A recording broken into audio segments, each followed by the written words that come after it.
Hey friends, how are you? Today I wanted to basically talk about the retrofit funnel because through my line of work where you basically plaster yourself into somebody's business, I found a really useful way when you're talking to people that are higher up the ladder. If we compare little fish to sharks, for example, they have different needs and different elements that help run their business. So I wanted to walk you through where my mind is at in hopes that this can help you in some way plug yourself into somebody's business, especially if you are a consultant, a coach, a service provider. I've also learned to sort of implement this for my students that are in the marketing sector, whether they're doing ghostwriting, social media management, for example, or right off the bat, where other consultants jump into services like pet shops even, for example, or doctors, pediatricians, and stuff like that. So it works in any way, shape, or form. It's up to you to model it and design it. And there's 2 to 3 different steps that we'll talk about today. So number 1, let's identify what the model is. This is part of the Modern Maker model inside my program or when I do one-to-one services with others. So in essence, you have your business, whatever that may be, and then there's the model. And to put it simply, if we think of an old house that is then renovated, what happens is you take the existing house and you renovate inside of it to make it better. So one thing we did at my house more recently is we implemented basically a system. Don't ask me what it is, I have no idea. But essentially it's to use solar panels in order to basically be more efficient with our electricity use.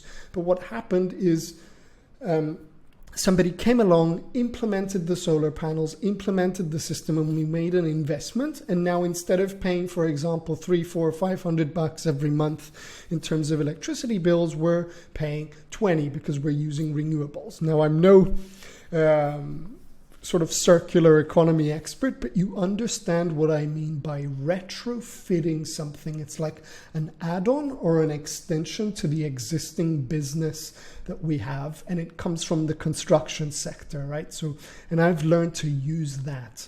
So what's happened to me is I would get, so if we look at them side by side here, we'd get a business or a business owner who already has ideas, has a philosophy, and has a delivery system in place. So, for example, I had a CFO that was making 7 figures come to me through an email who said, I've got the ideas, I understand my finances, I'm already getting clients through referrals and through the 20 years I've been here, but I need you to retrofit your model or yourself, because I have that philosophy there and I'm getting clients, but I want to get more clients and I also want to optimize my line of work to get more clients and better delivery. So what happens is the model is then retrofitted into the existing business where the CEO keeps their ideas, keeps their philosophy, keeps their delivery mechanism.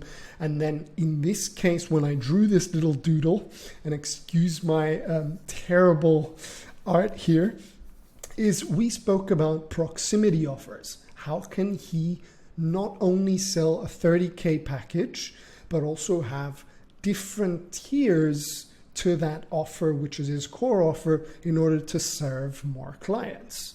So then we went down that rabbit hole and integrated his proximity offer. That then optimized the attraction side. So if we think of a triangle, we have attract, convert, and deliver to help him get more in.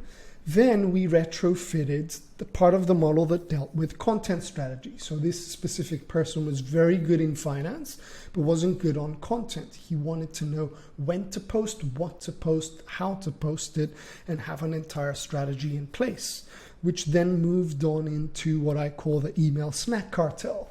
Don't try to sell somebody from a lead to a client all the way through from 0 to 30K. Can we get them to buy a very small fraction of something so they can become a once-off customer?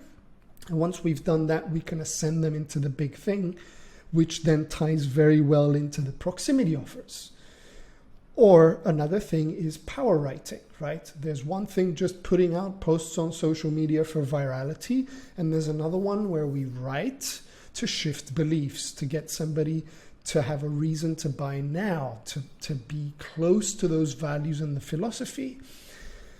You know, another part of the model could be customers to clients. Now that we've changed somebody from a lead to a customer, can we get them to become a recurring customer and then ascend them to a client?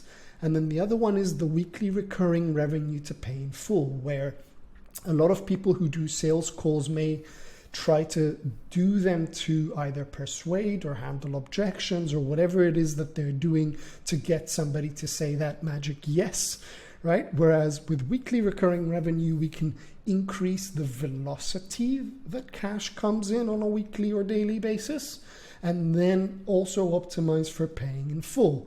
And these were things that I came up with, which were part of retrofitting the model inside an existing business that I wanted to share with you today.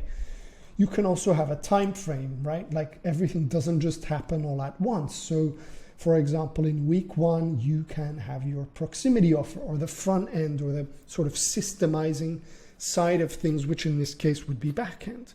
Then another week could end up in content strategy. And then in the next 4 to 8 weeks, you implement the other parts of the model that are a little bit cyclical in nature, because then if you're writing content, you're going back and so on and so forth. So I wanted to give you that insight today to hopefully make you understand what you can do by retrofitting either yourself or a model in place when it comes to business.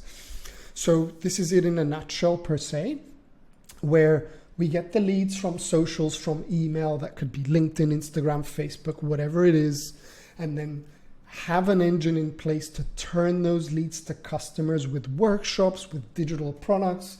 Those things don't have to be new. You can actually recycle existing assets that you have. So in the case of this CFO that I was working with, he had a whole bunch of recorded one-on-ones or resources that he gave out to those high-tier people, and we just put them into the email snack cartel to basically sell them and create customers. And then we have the recurring offer and a proximity offer, which can mean that whether you're doing group consulting or one-to-one consulting, the closer in proximity they are to you, the more you can charge, right? And then we also bolted on extra consulting hours for his work if somebody needed it. So in a nutshell, this is what retrofitting looks like when you do it in your business. And I hope that was useful for you today. You can click subscribe and watch some other videos that I've got here on YouTube, and look forward to your comments below.